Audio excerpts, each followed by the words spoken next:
Hi,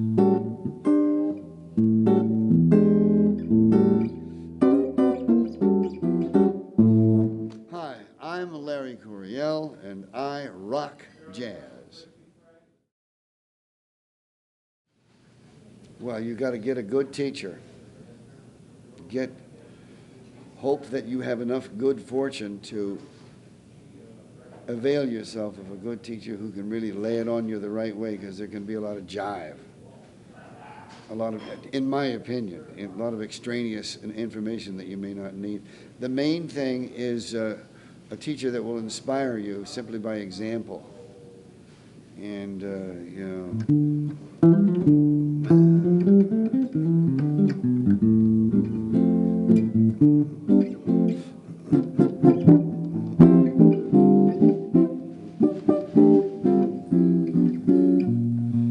just to get that, develop the capacity to play in a jazz way. So this is like short chords, short notes, nothing to do with folk music or classical music, but you should also understand folk music. You should learn some classical music.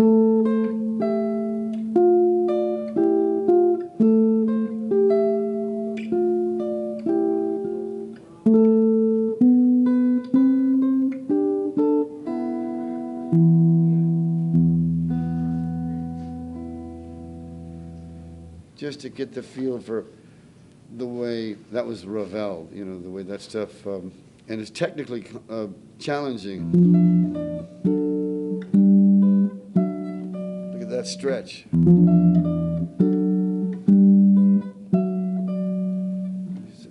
It just gives you perspective, helps you with your technique. But the jazz feeling is the most important. If not feeling it right, you're just wasting, in my opinion, you're just wasting your time. Jazz is, in my view, it's an African-American experience. You don't have to be an African-American to play it, but you have to understand it, the way it was conceived, and the way that certain important musicians, they make all kinds of stuff that, like people in general society would think are mistakes. Like the first time I heard Miles Davis, I thought he was just making a lot of mistakes.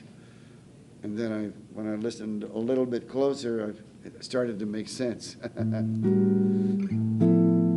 started to make really nice, Miles, Freddie Hubbard, Thelonious, man.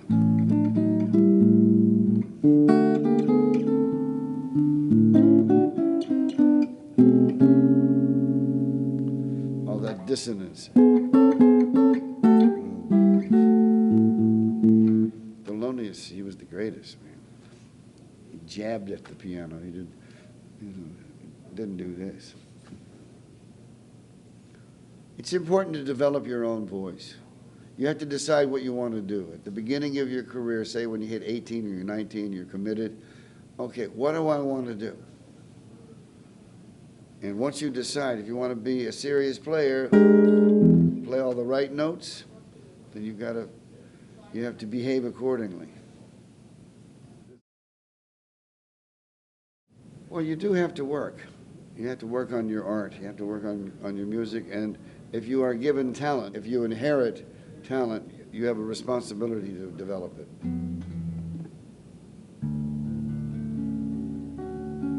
So I need to practice all the time. Well, it really translates to, when I'm not on the road, make sure I play at least once a day, just to keep everything. Because when I'm home, not on the road, I'm usually composing. I've been doing a lot of composing.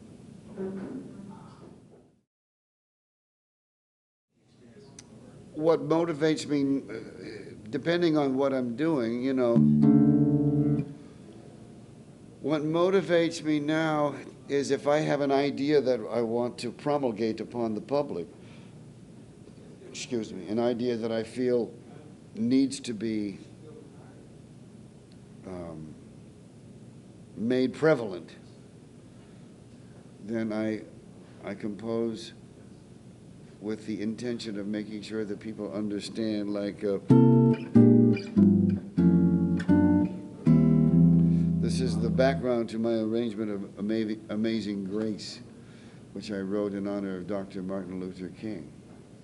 And then I wrote several pieces about Dr. King. When his church was burned, I wrote a song about that.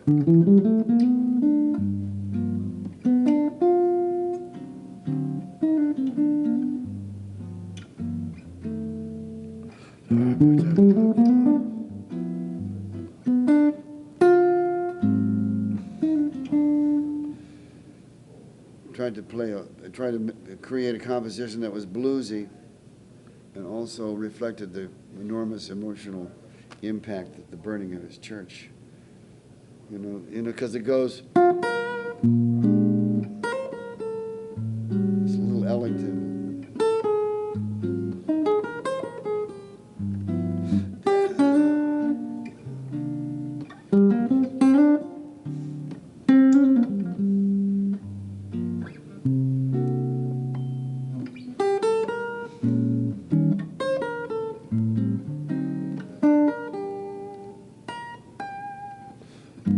Then it goes on up to another key.